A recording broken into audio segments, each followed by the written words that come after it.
Welcome to Telangana State Board of Intermediate Education Digital Classes for Occasional Courses. I am M. Narasimha Reddy, MCom Gold Medal in Taxation, CGL in Occasional Accounting and Taxation, Government Junior College, Sirpur Kagaz Nagar, District Komarambim, Asifabad. Taxation 1, Unit 8, Income from House Property, Part K, Digital Class. పన్ను విధింపు 1 unit 8 గృహ ఆస్తి నుండి ఆదాయం part K digital class. Textbook problem number 4 page number 297. ఈ part K digital class నందు textbook page number 297 నందు గల problem number 4ను మనం సాధన చేయబోతున్నాం.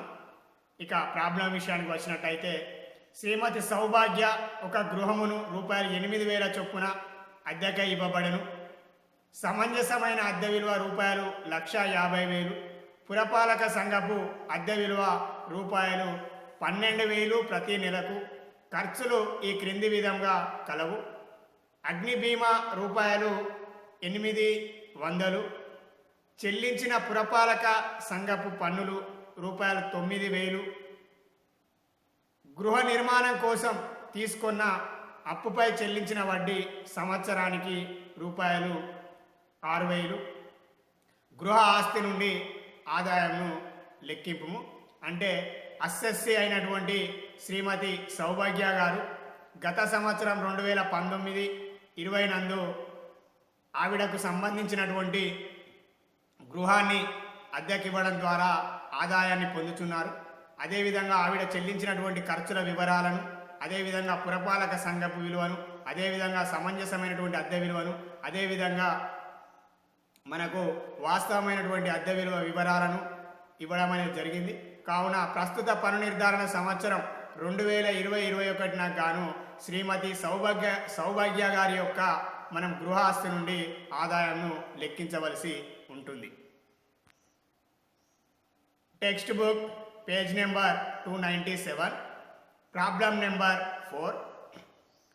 Mrs Saubhagya let out A house for a monthly rent of ₹8,000. Fair rental value ₹1,50,000.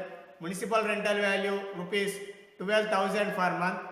The following are expenses: fire insurance ₹800, municipal taxes paid ₹9,000, interest on loan taken for construction of house ₹6,000 per annum. Calculate income from house property of Srimati Saubhagya for the current assessment year 2020 and 21. ఇక సమాధానం విషయానికి వచ్చినట్టయితే, శ్రీమతి సౌభాగ్య గారు అస్సెస్సీ మరియు ఆవిడ కలిగి ఉన్నటువంటి గృహాన్ని ప్రతి నెలకు రూపాయలు 8,000 చొప్పున అద్దెకి ఇవ్వడం అనేది జరిగింది. అదేవిధంగా దాని యొక్క పురపాలక సంఘపు విలువ, అదేవిధంగా సమంజసమైనటువంటి అద్దె విలువ, ఈ 3 అంశములను మనం పరిగణనలోకి తీసుకొని వర్కింగ్ నోట్స్ నెంబర్ 1 నందు ఆశించినటువంటి అద్దె విలువను, అదేవిధంగా మనము స్థూల వార్షిక విలువను లెక్కించి ఉన్నాము. అదేవిధంగా ఇక శ్రీమతి సౌభాగ్య గారు 2019-20 నందు ఆర్జించినటువంటి గృహాస్తి నుండి అద్దె ద్వారా ఆర్జించినటువంటి ఆదాయానికి సంబంధించి ప్రస్తుత పన్ను నిర్ధారణ సంవత్సరం 2020-21 నందు మనము ఆవిడ యొక్క గృహాస్తి నుండి ఆదాయాన్ని లెక్కించవలసి ఉంటుంది. ఇక మీద హెడ్డింగ్ ప్రస్తుత పన్ను నిర్ధారణ సంవత్సరం 2020-21 శ్రీమతి సౌభాగ్య యొక్క గృహాస్తి నుండి ఆదాయంను లెక్కించుట. వివరాలు రూపాయలు. ఇక స్థూల వార్షిక విలువ gross annual value working notes number 1 నందు వివరించడం అనేది జరిగింది.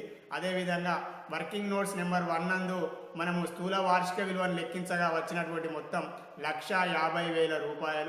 ఇక ₹1,50,000 నుండి శ్రీమతి సౌభాగ్య గారు గత సంవత్సరం 2019-20 నందు చెల్లించినటువంటి పురపాలక సంఘ పన్నులు 9,000. అదేవిధంగా 9,000ను లెక్కించినటువంటి స్థూల వార్షిక విలువ నుండి రూపాయలు 9,000 పురపాలక సంఘ పన్నులను తీసివేయగా వచ్చినటువంటి మొత్తమే నికర వార్షిక విలువ. ఈ నికర వార్షిక విలువకు సంబంధించి వర్కింగ్ నోట్స్ లేదా వివరణ 3 నందు మనము వివరించవలసి ఉంటుంది. ఇక స్థూల వార్షిక విలువ నుండి ఆవిడ చెల్లించినటువంటి పురపాలక సంఘ పన్నులు 9,000 రూపాయలను తీసివేయగా వచ్చినటువంటి మొత్తమే 1,41,000 రూపాయలు. ఈ 1,41,000నే మనం నికర వార్షిక విలువ అంటాం. ఇక నికర వార్షిక విలువను లెక్కించిన తదుపరి అంటే స్థూల వార్షిక విలువ నుండి పురపాలక సంఘ పన్నులను తీసివేయగా వచ్చినటువంటి లెక్కించినటువంటి నికర వార్షిక విలువ ఏదైతే ఉందో ఆ నికర వార్షిక విలువ నుండి ఆదాయపు పన్ను చట్టం 1961 సెక్షన్ 24A మరియు 24B ప్రకారం 2 తగ్గింపులను మనము తీసివేయవలసి ఉంటుంది. అదేవిధంగా నికర వార్షిక విలువ నుండి సెక్షన్ 24A తగ్గింపును అదేవిధంగా 24B ప్రకారం వచ్చినటువంటి తగ్గింపులను తీసివేయగా వచ్చినటువంటి మొత్తమే మనకు ఇక్కడ గృహాస్తి నుండి ఆదాయము అగును. ఇక మనం పైన లెక్కించినటువంటి నికర వార్షిక విలువ 1,41,000 రూపాయలు. అదేవిధంగా ఆదాయ పన్ను చట్టం 1961 సెక్షన్ 24A ప్రకారం గృహ ఆస్తి నుండి ఆదాయాన్ని కలిగి ఉన్నటువంటి ప్రతి అసెస్సీకి విధిగా తప్పనిసరిగా శాసనాత్మకంగా ఇచ్చేటువంటి తగ్గింపు మనము ప్రామాణిక తగ్గింపు అంటాం. ఈ ప్రామాణిక తగ్గింపునే శాసనాత్మక తగ్గింపు అని కూడా అంటాం.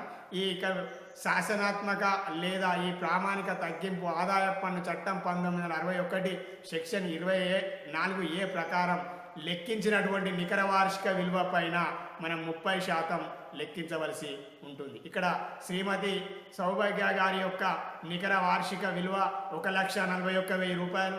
ఆ 1,41,000 రూపాయల మీద మనం 30% లెక్కించగా వచ్చినటువంటి మొత్తం 42,300 రూపాయలు.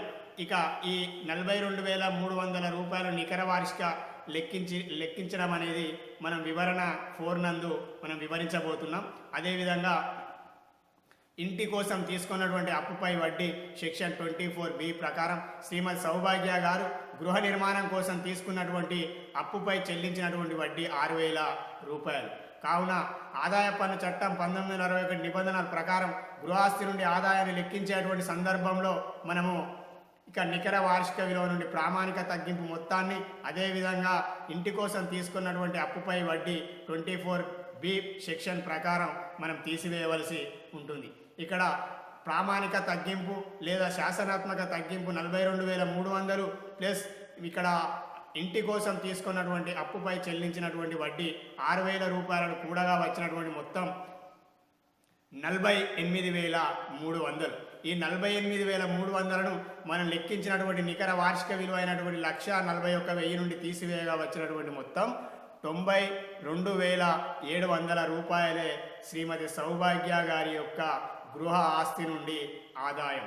అంటే మనం ఈ శ్రీమతి సౌభాగ్య గారు 2019, 2020 గత సంవత్సరం నందు గృహాస్తి నుండి ఆదాయాన్ని మనం ప్రస్తుత పన్ను నిర్ధారణ సంవత్సరం 2020-21 నందు లెక్కించగా వచ్చినటువంటి గృహాస్తి నుండి ఆదాయం 92,700 రూపాయలు. విద్యార్థులు ముఖ్యంగా గుర్తుంచుకోవాల్సినటువంటి విషయం ఇక్కడ మనము లెక్కించినటువంటి విధాన క్రమం ప్రకారం స్థూల వార్షిక విలువ నుండి కేవలం పురపాలక సంఘ పన్నులు అసెస్సీ లేదా భావితమైనటువంటి అసెస్సీ లేదా గృహం యొక్క యజమాని చెల్లించినప్పుడు మాత్రమే మనం తగ్గింపులు ఇవ్వవలసి ఉంటుంది. అదేవిధంగా పురపాలక సంఘ పన్నులు కనుక అద్దెకుండు వ్యక్తి కానీ మరే ఇతర వ్యక్తులు కనుక చెల్లించినట్టయితే మనం తగ్గింపుగా ఇచ్చుటకు అవకాశం లేదు. అదేవిధంగా స్థూల వార్షిక విలువ నుండి పురపాలక సంఘ పన్నులకు అదేవిధంగా లెక్కించినటువంటి నికర వార్షిక విలువ నుండి ప్రామాణిక తగ్గింపు లేదా శాసనాత్మక తగ్గింపును అదేవిధంగా ఇంటి కోసం తీసుకున్నటువంటి అప్పుపై వడ్డీ సెక్షన్ 24B ప్రకారం ఈ 3 తగ్గింపులను మినహా మరే ఇతర తగ్గింపులు మనము ఇచ్చేందుకు అవకాశం లేదు. అంటే విద్యార్థులు ముఖ్యంగా గుర్తుంచుకోవాల్సినటువంటి విషయం గృహాస్తి నుండి ఆదాయాన్ని లెక్కించేటువంటి సందర్భంలో ప్రస్తుత పన్ను నిర్ధారణ సంవత్సరం 2020-21 గాను మనము స్థూల వార్షిక విలువ నుండి పురపాలక సంఘ పన్నులను అదేవిధంగా నికర వార్షిక విలువ నుండి ప్రామాణిక తగ్గింపు మరియు ఇంటి కోసం తీసుకున్నటువంటి అప్పుపై చెల్లించిన వడ్డీ ఈ 3 తగ్గింపులకు మాత్రమే మనము తగ్గింపుగా ఇచ్చేందుకు అవకాశం కలదు. Computation of Mrs. Saubhagya's income from house property for the current assessment year 2020-21. Particulars income rupees. Here gross annual value in short form GAV as per working notes number 1, 1,50,000, less municipal taxes as per working notes number 2, rupees 9,000.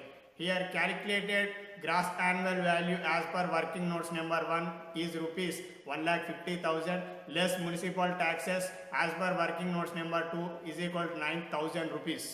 Here 1,50,000 minus 9,000 municipal taxes is equal to 1,41,000 is the net annual value in short form NAV as per the working notes number 3.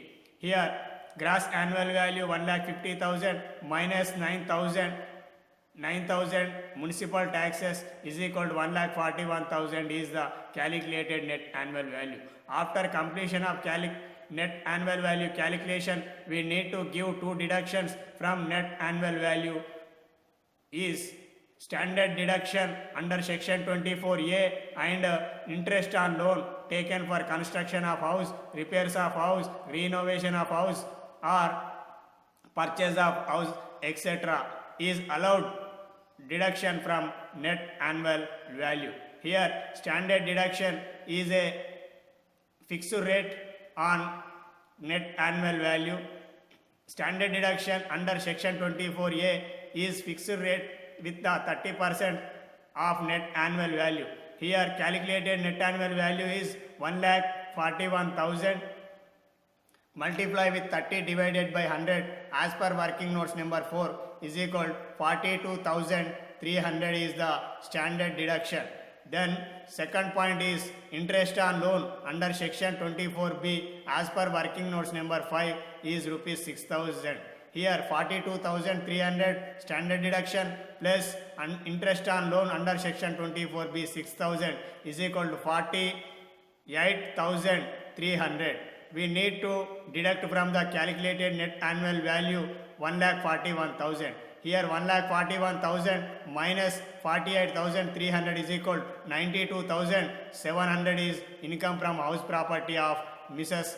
Saubhagya for the current assessment year 2020 and 21. అదేవిధంగా విద్యార్థులు స్థూల వార్షిక విలువను మనము వివరణ 1 నందు చేయవలసి ఉంటుందని ముందే చెప్పుకొని ఉన్నాం.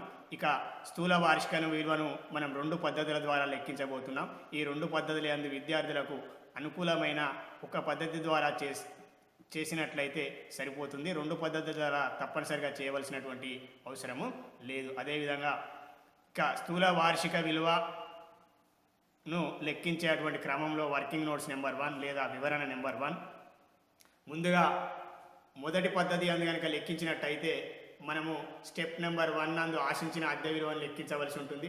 అదేవిధంగా స్టెప్ 2 నందు స్థూల వార్షిక విలువను లెక్కించవలసి ఉంటుంది ఈ మొదటి పద్ధతి అందు. ఇక స్టెప్ నెంబర్ 1 ఆశించిన అద్దె విలువను లెక్కించుట ఇచ్చినటువంటి వివరాల నుండి విద్యార్థులు పురపాలక సంఘపు అద్దె విలువను తీసుకొనవలసి ఉంటుంది.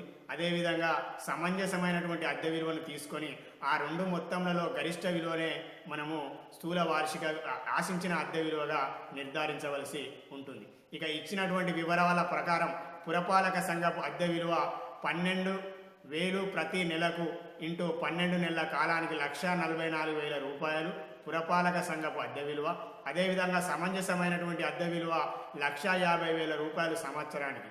అంటే మనం 1,44,000ను అదేవిధంగా 1,50,000ను మనం సరిపోల్చి చూడగా మనకు 1,50,000 రూపాయలు సమంజసమైనటువంటి అద్దె విలువే మనకు ఎక్కువగా ఉండడం అనేది జరిగింది. అంటే పైన పేర్కొన్నటువంటి షరతు ప్రకారం గరిష్ట విలువ అంటే ఎక్కువగా ఉన్నటువంటి విలువ 2 మొత్తాల్లో ఎక్కువగా ఉన్నటువంటి విలువ ఏదైతే ఉందో ఆ విలువకు మనం తగ్గింపు ఇవ్వడం అనేది జరుగుతుందనేది మన షరతు.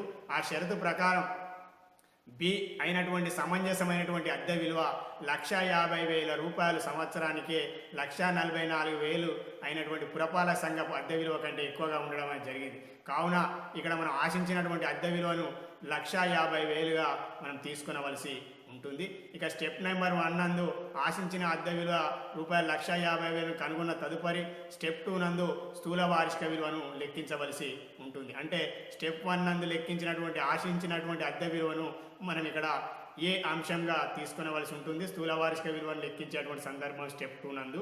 ఇక ఆశించిన అద్దె విలువ పైన లెక్కించబడినటువంటి ఆశించిన అద్దె విలువే 1,50,000 రూపాయలు సంవత్సరానికి. అదేవిధంగా బి వాస్తవమైనటువంటి అద్దె విలువ.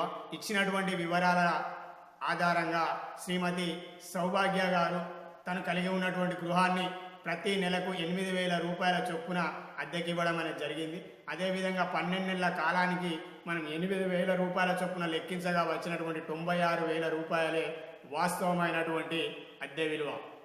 ఇక విద్యార్థులు స్టెప్ 2 నందు మనము దిగువ ఇచ్చిన 2 మొత్తములలో గరిష్ట విలువయే స్థూల వార్షిక విలువ అగును.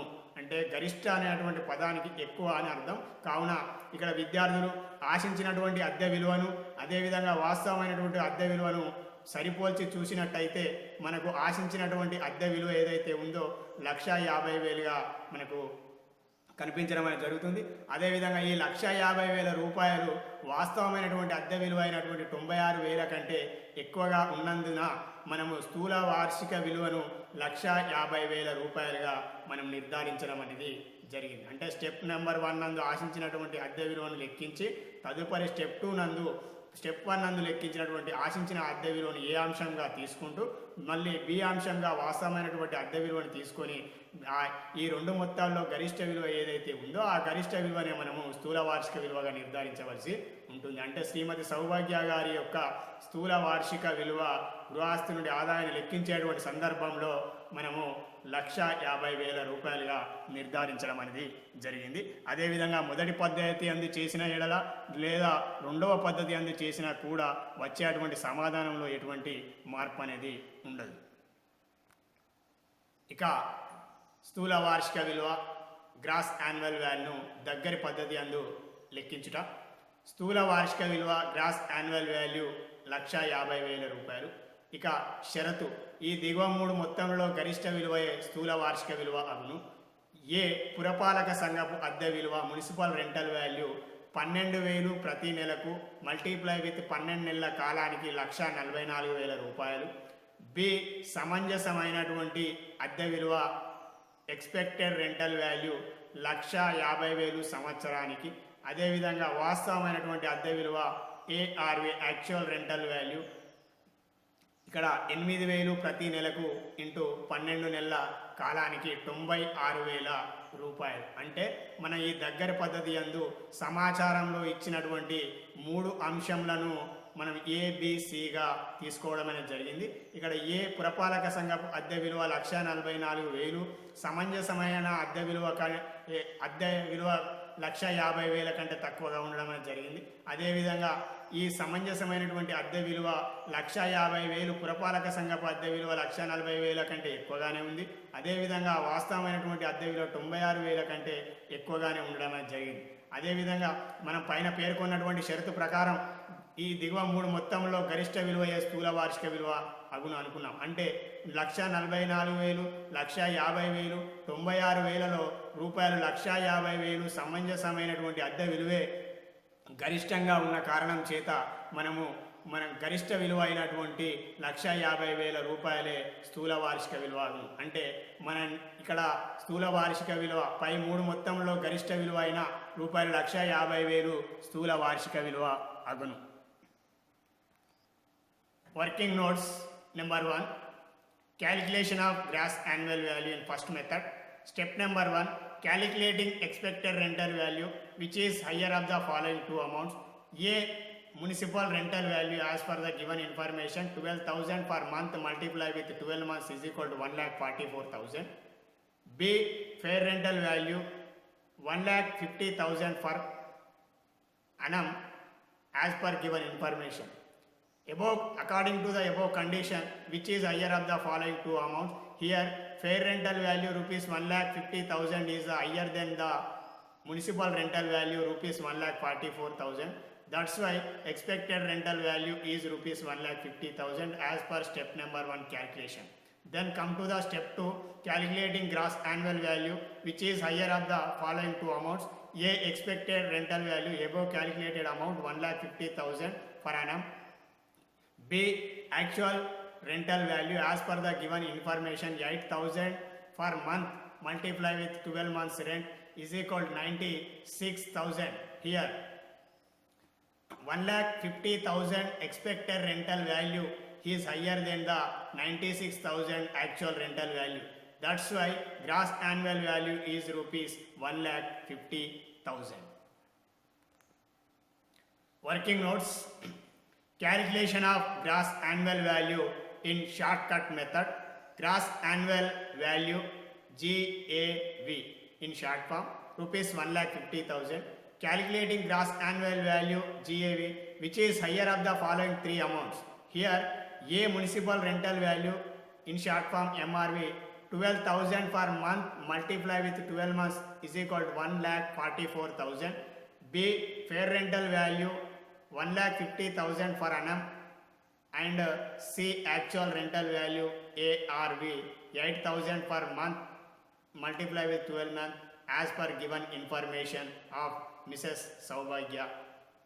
Here according to the above condition, as per above condition, which is higher of the following three amount will be taken as the gross annual value. Here the above three amounts rupees 1,50,000 is higher than the other two amounts, hence it will be taken as gross annual value. Here fair rental value FRV is rupees 1,50,000 is higher than the municipal rental value 1,44,000 and 96,000 actual rental value. That's why it will be taken as gross annual value. Here gross annual value is rupees 1,50,000. చిత్తు పని లేదా వివరణ working notes 2 వివరణ 2 పురపాలక సంఘ పనులకు సంబంధించి శ్రీమతి సౌభాగ్య గారు ప్రస్తుత పన్ను నిర్ధారణ సంవత్సరంలో గృహస్థు నుండి ఆదాయం లెక్కించేటువంటి సందర్భంలో శ్రీమతి సౌభాగ్య గారు గత సంవత్సరం 1920 నందు పురపాలక సంఘ పన్నులు 9,000 రూపాయలు అస్సెస్సే చెల్లించినట్లుగా భావించడమైనది. కావున మనము స్థూల వార్షిక విలువ నుండి లెక్కించినటువంటి స్థూల వార్షిక విలువ నుండి పురపాలక సంఘ పన్నులను తీసివేయవలసి ఉంటుంది. మనం లెక్కించినటువంటి స్థూల వార్షిక విలువ 1,50,000 రూపాయల నుండి 9,000 రూపాయలను మనం తగ్గింపుగా ఇచ్చేందుకు అవకాశం కలదు. అదేవిధంగా తగ్గింపు ఇచ్చి ఉన్నాం. ఇక మూడవ వివరణ నికర వార్షిక విలువను లెక్కించుట. నికర వార్షిక విలువ ఈజ్ ఈక్వల్ టు సూత్రం స్థూల వార్షిక విలువ మైనస్ పురపాలక సంఘ పన్నులు. ఇక్కడ నికర వార్షిక విలువ ఈజ్ ఈక్వల్ లెక్కించినటువంటి స్థూల వార్షిక విలువ 1,50,000 మైనస్ 9,000 రూపాయలను తీసివేయగా వచ్చినటువంటి 1,41,000 రూపాయలే మనకు నికర వార్షిక విలువ అగును. ఇక్కడ నికర వార్షిక విలువ ఈజ్ ఈక్వల్ స్థూల వార్షిక విలువ మైనస్ పురపాలక సంఘపు పన్నులు తీసివేయగా వచ్చినటువంటి మొత్తం 1,50,000 మైనస్ 9,000 ఈజ్ ఈక్వల్ 1,41,000. అదేవిధంగా స్థూల వార్షిక విలువను కనుగొన్న తదుపరి స్థూల వార్షిక విలువ నుండి పురపాలక సంఘ పన్నులను తీసివేయగా వచ్చినటువంటి మొత్తాన్నే మనం నికర వార్షిక విలువ అనుకుంటాం. అదేవిధంగా 1,50,000 రూపాయల నుండి 9,000 రూపాయలను తీసివేయగా వచ్చినటువంటి 1,41,000 నికర వార్షిక విలువ. నికర వార్షిక విలువను లెక్కించిన తదుపరి ఆదాయ పన్ను చట్టం 1961 సెక్షన్ 24A ప్రకారం శాసనాత్మక తగ్గింపు లేదా ప్రామాణిక తగ్గింపు మొత్తాన్ని మనం లెక్కించినటువంటి నికర వార్షిక విలువలో 30% ఇవ్వవలసి ఉంటుంది. గృహస్థి నుండి ఆదాయాన్ని కలిగి ఉన్నటువంటి ప్రతి అస్సెస్సీకి ప్రతి యజమానికి మనం తప్పనిసరిగా విధిగా ఇవ్వవలసినటువంటి తగ్గింపు శాసనాత్మక తగ్గింపు 30% లెక్కించబడినటువంటి నికర వార్షిక విలువలో. ఇక్కడ ప్రామాణిక తగ్గింపు విషయానికి వచ్చినట్టయితే నికర వార్షిక విలువ into 30 divided by 100 is equal 1,41,000 లెక్కించినటువంటి వార్షిక స్థూల నికర వార్షిక విలువ. నికర వార్షిక విలువ మీద 30% లెక్కించగా వచ్చినటువంటి 42,300 మనకు ప్రామాణిక తగ్గింపు అగును. ఇక్కడ ప్రామాణిక తగ్గింపు లెక్కించేటువంటి సందర్భంలో అస్సెస్సీ చెల్లించినటువంటి ఖర్చులను పరిగణనలోకి తీసుకోకుండా గృహస్థి నుండి ఆదాయాన్ని కలిగి ఉన్నటువంటి ప్రతి అస్సెస్సీకి తప్పనిసరిగా లెక్కించబడినటువంటి నికర వార్షిక విలువ మీద 30% విధిగా ప్రతి గృహస్థి నుండి ఆదాయాన్ని కలిగి ఉన్న ప్రతి అస్సెస్సీకి లేదా ప్రతి యజమానికి ఇవ్వవలసి ఉంటుంది. అదేవిధంగా యజమాని లేదా అస్సెస్సీ చెల్లించినటువంటి ఖర్చులను మనము పరిగణలోనికి తీసుకునవలసినటువంటి అవసరము లేదు. అదేవిధంగా 5వది అప్పుపై వడ్డీ లెక్కించుట. గృహము నిర్మాణానికి తీసుకోబడినది. అప్పు అనేది సౌభాగ్య గారు గృహ నిర్మాణం కోసం అప్పుగా తీసుకొని సంవత్సరానికి రూపాయలు 6,000 మొత్తాన్ని మనకు వడ్డీగా చెల్లించి ఉన్నది. కావున ఆదాయ పన్ను చట్టం 1961 సెక్షన్ 24B ప్రకారం మనము నికర వార్షిక విలువ నుండి వాస్తవంగా చెల్లించినటువంటి వడ్డీ మొత్తానికి తగ్గింపుగా ఇవ్వడం అనేది జరుగుతుంది. ఇక్కడ విద్యార్థులు ముఖ్యంగా గుర్తుంచుకోవాల్సినటువంటి విషయం, గృహస్థు నుండి ఆదాయాన్ని లెక్కించేటువంటి సందర్భంలో పురపాలక సంఘ పన్నులకు స్థూల వార్షిక విలువ నుండి తగ్గింపు ఇవ్వవలసి ఉంటుంది. అదేవిధంగా నికర వార్షిక విలువ నుండి ప్రామాణిక తగ్గింపును తగ్గింపుగా ఇవ్వవలసి ఉంటుంది. అదేవిధంగా గృహం నిర్మాణం కోసం కానీ, మరమ్మతుల కోసం కానీ, నవీకరణ కోసం కానీ, గృహాన్ని నూతనంగా చేయడం కోసం కానీ, లేదా గృహాన్ని కొనుగోలు చేయడం కోసం కానీ, లేదా గృహాన్ని పునర్నిర్మించడం కోసం కానీ తీసుకున్నటువంటి అప్పుపై చెల్లించినటువంటి వడ్డీకి మనం తగ్గింపుగా ఇవ్వడం అనేది జరుగుతుంది. ఇక 6వ అంశానికి వచ్చినట్టయితే మరమ్మతులు కానీ, అగ్ని బీమా మరియు అద్దె వసూలు ఖర్చులు తగ్గింపుగా ఇచ్చుటకు అవకాశం లేదు. అంటే మనకి ఇచ్చినటువంటి సమాచారంలో కనుక మరమ్మత్తు ఖర్చులని కానీ, లేదా అగ్ని బీమా అని కానీ, లేదా అద్దె వసూలు ఖర్చులని కానీ, లేదా చెల్లించిన కమిషన్ అని కానీ, లేదా దళారీ బ్రోకరేజ్ ఖర్చులని కానీ, మరే ఇతర ఖర్చులు ఇచ్చినప్పటికీ కూడా గృహస్థి నుండి ఆదాయాన్ని లెక్కించేటువంటి సందర్భంలో మనము తగ్గింపుగా ఇచ్చుటకు అవకాశం లేదు. కేవలం 3 తగ్గింపులకు మాత్రమే మనం గృహస్థి నుండి ఆదాయాన్ని లెక్కించేటువంటి సందర్భంలో తగ్గింపిస్తాం. ఒకటి పురపాలక సంఘ పన్నులు, రెండవది ప్రామాణిక తగ్గింపు, మూడవది గృహ నిర్మాణం లేదా మరమ్మతుల కోసం తీసుకున్నటువంటి అప్పుపై చెల్లించినటువంటి వడ్డీ. Working notes to municipal taxes. About municipal taxes, actual amount paid by the assessee is to be deducted from the gross annual value. Gross annual value minus municipal taxes. Here computed gross annual value as per working notes number 1 is rupees 1,50,000 minus 9,000 municipal taxes paid by the assessee is allowed as deduction from gross annual value. Here 1,50,000 minus 9,000 is equal 1,41,000.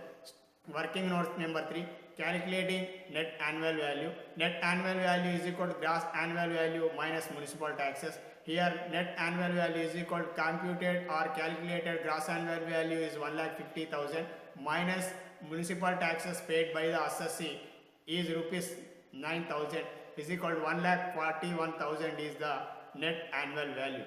After completion of net annual value calculation, here standard deduction under section 24A 30% of calculated net annual value. Here calculated net annual value above is rupees 1,41,000 multiply with 30 divided by 100 is equal to 42,600.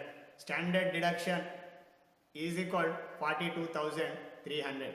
Here 5th point, interest on loan under section 24B. The loan is taken for construction of house, so it is allowed as deduction. Actual interest for the previous year paid will be allowed as deduction rupees 6,000. Thank you.